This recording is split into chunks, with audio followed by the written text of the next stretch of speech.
Como le decía, el tema de hoy está muy ceñido a lo que está sucediendo hoy en día con lo que ustedes vieron que sucedió el pasado viernes o el jueves creo que fue una subida que mucha gente se la encontró sorpresiva, sobre todo porque hace mucho tiempo, desde cuando la época de la crisis del 2008, que inclusive tuvo un 8, la tasa, no habíamos visto tasas de política monetaria tan altas, y precisamente eso es lo que vamos a ver hoy, que es la política económica y su impacto en las empresas. Lo primero que vamos a definir lo que es un sistema económico, y un sistema económico, chicos, es un conjunto de principios, ¿verdad? Instituciones y normas que traducen el carácter de cómo se va a organizar económicamente una determinada sociedad. Todo el mundo conoce lo que son las economías de mercado. Una economía de mercado descansa o se basa sobre dos principios muy fundamentales. La primera, que ustedes la conocen, es la libre iniciativa de los individuos para tomar decisiones. Eso no ocurre ni en Corea del Norte ni en Cuba, donde los consumidores somos los que decidimos qué se va a consumir. Los productores son los que deciden lo que van a producir para maximizar sus beneficios, y los propietarios deciden cómo emplear los recursos. Y también, como son economías de mercado, existen, valga la redundancia, mercado, que es el lugar que no necesariamente tiene que ser físico, puede ser virtual, en donde convergen agentes económicos, unos que venden, otros que compran, donde se ponen de acuerdo en los bienes a comercializar, fijando precios y cantidades. Eso es lo que es un mercado. La economía de mercado funciona tal como ustedes están viendo en esa gráfica, donde por un lado vemos el sector público que hace transferencia a las empresas y sueldos y salarios a las familias, cobran impuestos a las empresas y a las familias. Abajo tenemos el sector exterior, donde tenemos las exportaciones y las importaciones. Y también vemos que las familias consumen de las empresas, y las empresas, que son las unidades de producción, pagan sueldos y salarios a la familia. Ese sería como un diagrama del funcionamiento de lo que es una economía de mercado. Tienen que conocer los principios institucionales básicos de un sistema económico de mercado. Primero, que todos tenemos derecho a la propiedad individual, ¿verdad?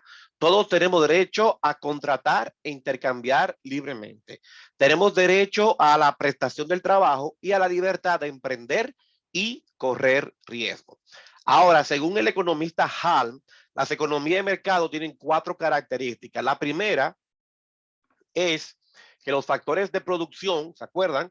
El trabajo, el capital, los recursos naturales, generalmente un alto porcentaje son de propiedad privada, ¿verdad? 2, los ingresos o rentas se reciben en forma de dinero. 3, los agentes o miembros de una economía en el mercado tienen libertad de elección respecto, ya se lo dije, a lo que desean consumir, invertir o ahorrar.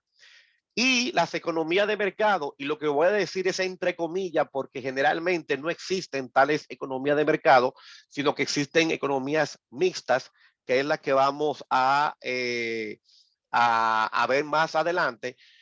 No están planificadas, ni controladas, ni reguladas por el gobierno. ¿Qué se refiere a eso? Por ejemplo, en países como Cuba o países como Corea del Norte, la economía está controlada, centralizada por el gobierno, donde se decide lo que se va a consumir, lo que se va a usar y todo eso. A eso que se refiere con economías que no están planificadas. Pero ¿qué pasa? Bueno, antes de eso quiero hablar de las ventajas y desventajas que tiene un sistema de mercado. Las ventajas que tiene es que respeta la libertad. Las empresas y las familias son libres para elegir qué producir y consumir. La competencia, cuando hay competencia, obviamente eso beneficia por las innovaciones, cambios técnicos, guerra de precios. Los desequilibrios tienden a ser temporales, eso es entre comillas.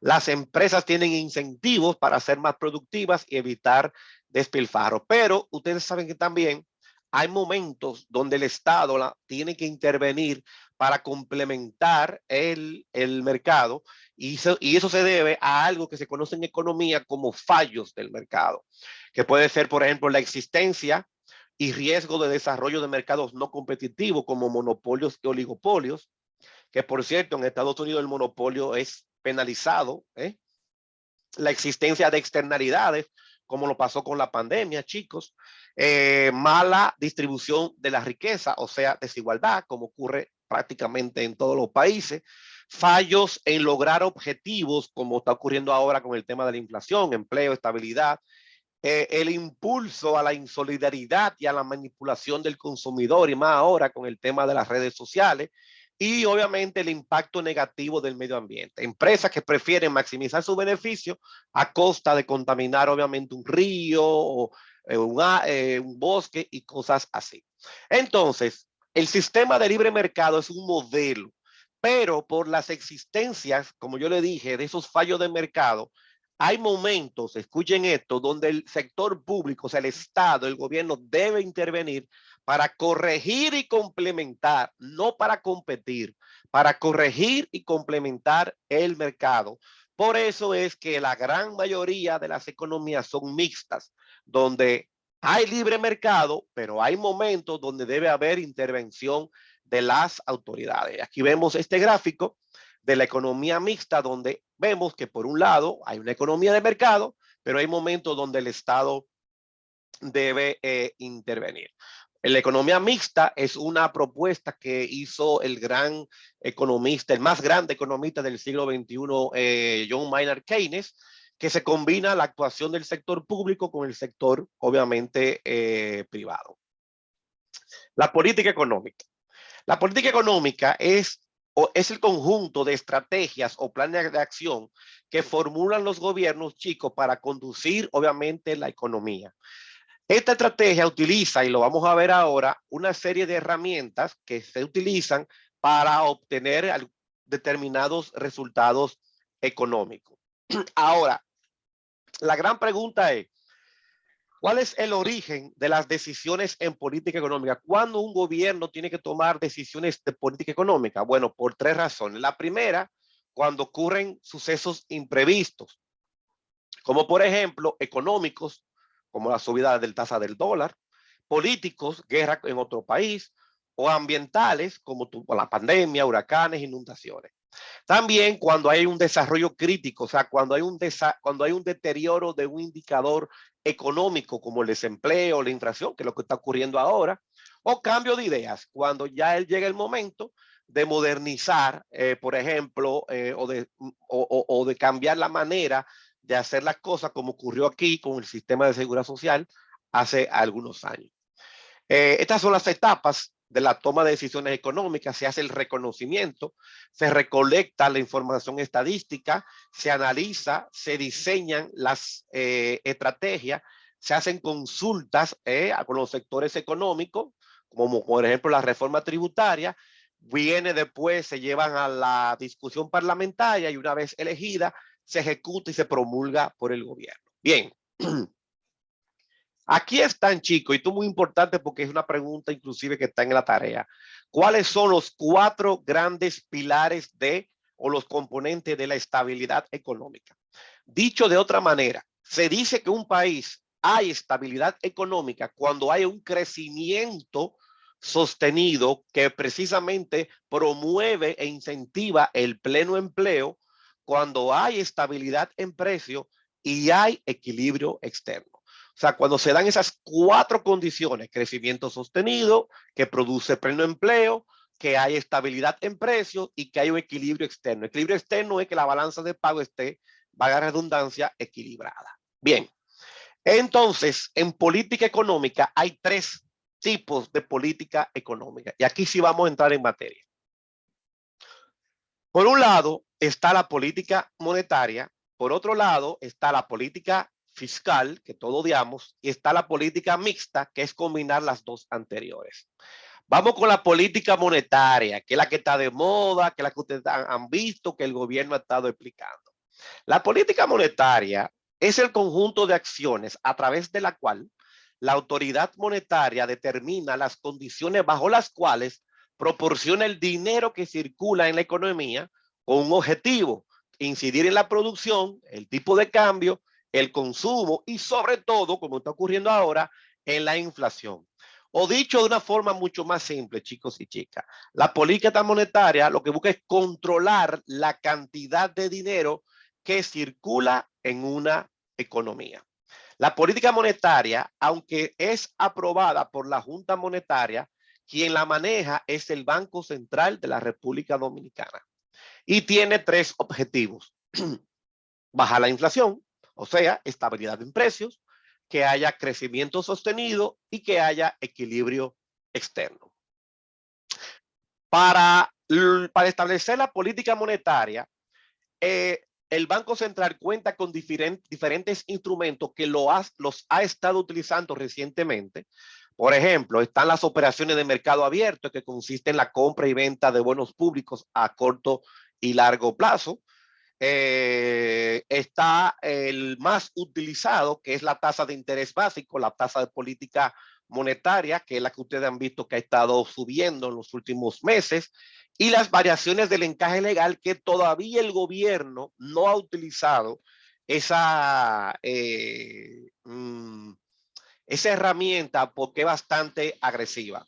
O sea, el encaje legal te saca dinero de circulación inmediato, pero hasta ahora el gobierno entiende que solamente manejando, controlando el dinero en la economía a través de la tasa de política monetaria es suficiente hasta ahora. Bien, entonces hay dos tipos, chicos, perdón, de política monetaria: la expansiva y la restrictiva.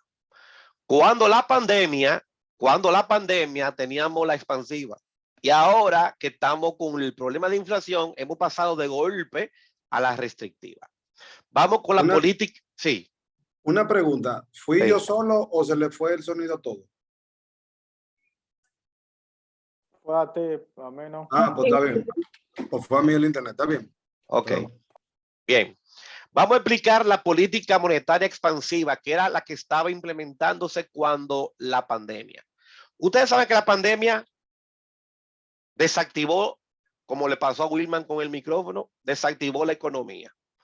Entonces, el gobierno tuvo que tomar una política monetaria expansiva. ¿Qué hizo? Empezó a bajar la tasa de política monetaria. Estaba en 5, 4.50 y la llegó a bajar hasta 3, que fue lo mínimo que la bajó. Que busca, o sea, baja la tasa de política monetaria. ¿Para qué? Para subir la cantidad de dinero, o sea, para aumentar la oferta monetaria, para aumentar la cantidad de dinero, la disposición de dinero. ¿Qué está buscando? ¿Cuál es el efecto de bajar la TPM y subir la oferta monetaria? Reducir el costo de pedir dinero prestado y aumentar la capacidad de gasto de los agentes económicos. Esto aumenta el consumo y la inversión, se reactiva la economía y aumenta la producción y el empleo, pero tiene un efecto negativo, que es lo que estamos sufriendo actualmente, que puede subir la inflación porque el gobierno no es que lo hizo mal, pero lamentablemente ese dinero que a través de todos esos instrumentos de política monetaria expansiva se dieron hace un año y medio, obviamente ahora hay que recorrerlo porque se ha complicado y ha provocado un aumento sostenido de la inflación. Y por eso viene lo que se está aplicando esta, que es la política monetaria restrictiva, que es lo que ustedes están viendo: subir la TPM, la tasa de política monetaria, para bajar la cantidad de dinero que hay circulando en una economía. ¿Qué busca esto? Aumentar el costo de pedir dinero prestado, reducir la capacidad de gasto de los agentes económicos, disminuye el consumo, disminuye la inversión. Vamos a ver si bajan los precios y si mitiga la inflación. Pero como toda la vida tiene su parte mala. Hacer esto abruptamente tiene el efecto de reducirte la actividad económica y el empleo. Por eso es que yo creo que no han tocado todavía el tema del encaje legal, para que no se detenga, obviamente, de una forma abrupta la actividad económica y tengamos lo que todo el mundo teme, una estanflación. ¿Se acuerdan? Que es la combinación de alta inflación y paralización de la economía, que es lo peor que le puede pasar, obviamente, a un país. La política monetaria a veces, señores, no surte el efecto que se espera por varias razones. La primera es que existen retardos, o sea, que a lo mejor en el momento que se debe establecer o el tiempo que transcurre desde que se descubre la perturbación o desde que la autoridad monetaria desea intervenir hasta que se toma la decisión ya es demasiado tarde o un poco extemporáneo.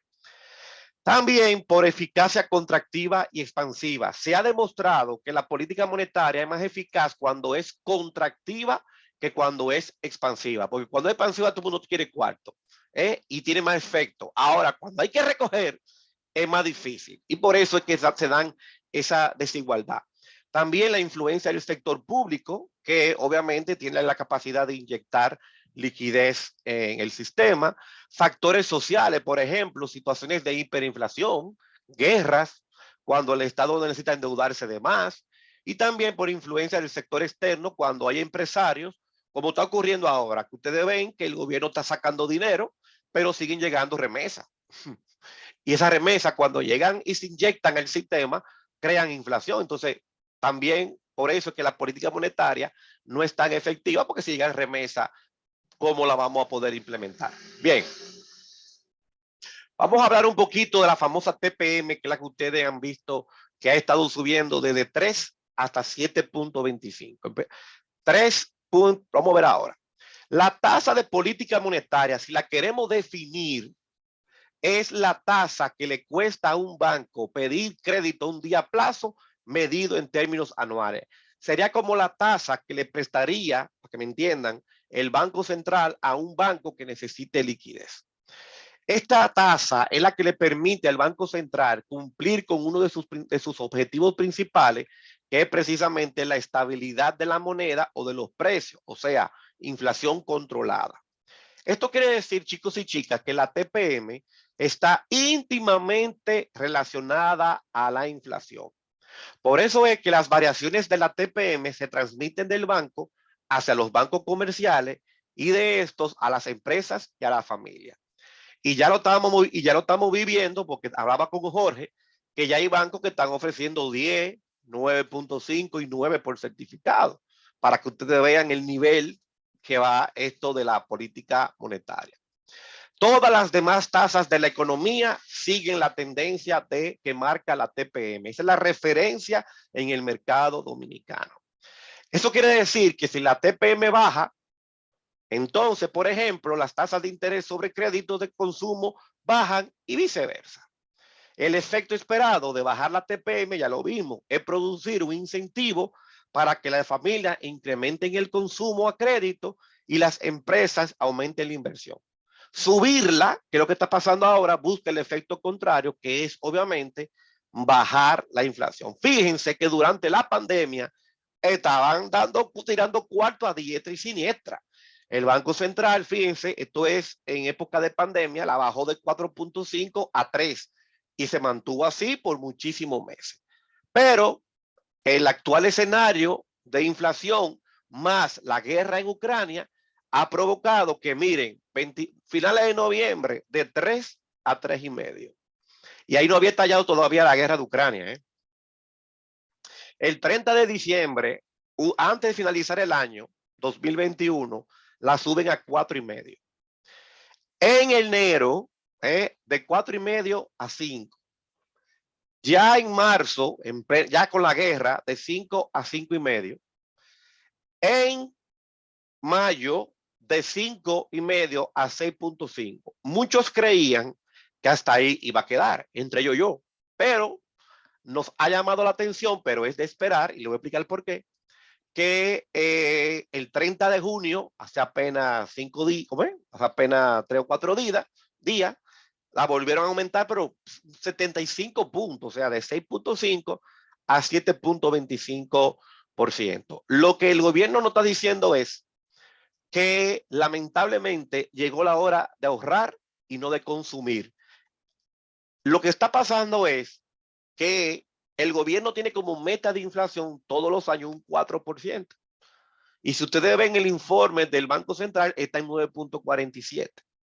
El Banco Central está evitando a toda costa que la economía que la inflación se meta de 2 dígitos por encima de un 10, porque ya se pudiese ahí salir de control y ahí sí es verdad que la cosa se complicaría. Hay otra herramienta que utiliza el Banco Central para sacar o entrar dinero en circulación que todavía no la ha utilizado, que ya se lo había dicho, que es el encaje legal. El encaje legal es la cantidad de dinero que el gobierno, el porcentaje que los bancos deben mantener en sus bóvedas y que no pueden prestar. Muchas veces ocurre que el encaje legal, cuando hay inflación, la suben para que la capacidad de los bancos de prestar se reduzca. Todavía eso no lo han tocado. Todavía el encaje legal sigue siendo de un 10.6 en pesos y de un 20% en dólares. O sea que la parte bancaria, o sea, la herramienta que es de encaje legal, todavía el gobierno no la ha tocado por ahora. ¿Qué ha estado haciendo el gobierno alternativamente? Ha estado haciendo subastas. ¿Qué son subastas? El Banco Central llama a todas las entidades financieras y le dicen, miren, ese dinero que usted tiene sobre liquidez, en vez de prestarlo, yo le voy a ofrecer una tasa atractiva, vamos a negociar para que ustedes me la depositen a mí, al Banco Central. Se llama subasta. Es una forma, eso se publica, los puestos de bolsa lo publican, se publica en la página del Banco Central, se publica en los periódicos. La última fue el pasado miércoles 29, donde se subastaron 5,000 millones de pesos para sacarlo, obviamente, de circulación. Por otro lado, tenemos la política fiscal, que la maneja Hacienda, no la DGI. Señores, a la DGI, yo tengo que aquí ser justo, la viven acabando, por lo que todos sabemos, cuando no es la DGI, que la DGI ni diseña ni aplica la política fiscal, sino el Ministerio de Hacienda. La DGI lo que hace es cobrar. Y entonces los objetivos de la política fiscal es redistribuir la riqueza mediante transferencia a los más pobres e impuesto a los ricos, que generalmente, como ustedes se dan cuenta, no ocurre de esa manera. También hay una política fiscal expansiva, que es aumentar el gasto. O sea, cuando se paraliza la economía, ¿qué hace el gobierno? Aumenta el gasto, aumenta la transferencia, reduce los impuestos, menos en la República Dominicana, o una combinación de los anteriores. Por eso que aquí las reformas no son fiscales, son tributarias. Porque aquí yo nunca he visto una reducción. A Donald Trump le fue muy bien hace unos años cuando hizo una reforma y redujo los impuestos a la pyme para que no estén repatriando producción a zonas francas, por ejemplo aquí.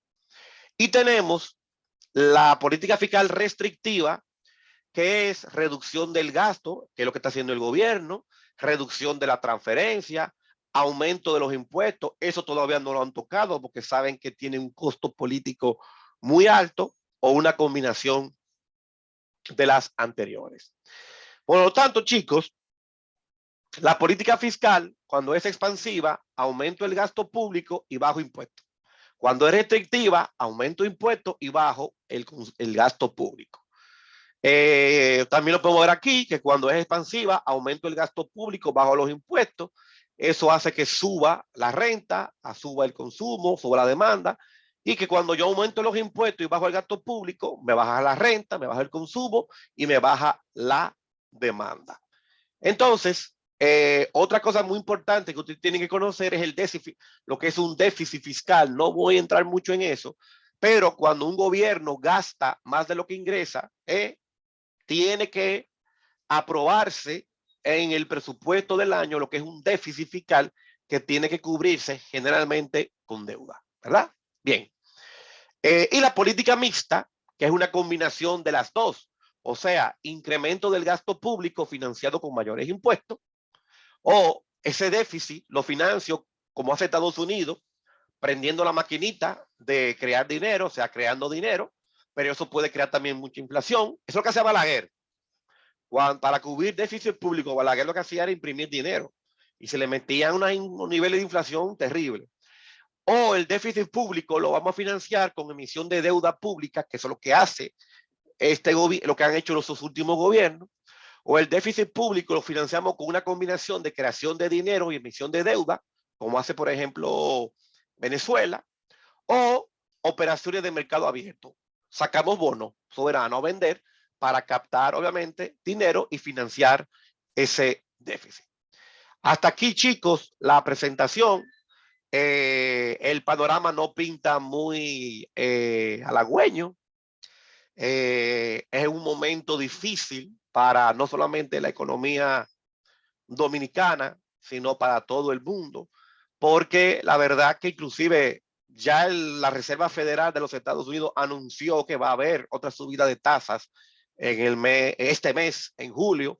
Eso nos afecta porque nosotros tenemos bonos soberanos que obviamente se van a ver perjudicados porque si el bono del tesoro va a estar mal atractivo, no pueden cancelar bonos, ¿eh? Y eso será terrible para la economía dominicana porque nosotros no tenemos tanto dinero para reponer esos bonos y tendríamos que endeudarnos o tendríamos que vender la bahía de Samaná y la península para poder devolverle dinero a esos inversionistas o volver a reendeudarnos, o sea, emitir más bonos para cubrir esos bonos que se han cancelado, que es lo que tradicionalmente han hecho todos estos gobiernos, y eso se ha convertido en una bola de nieve.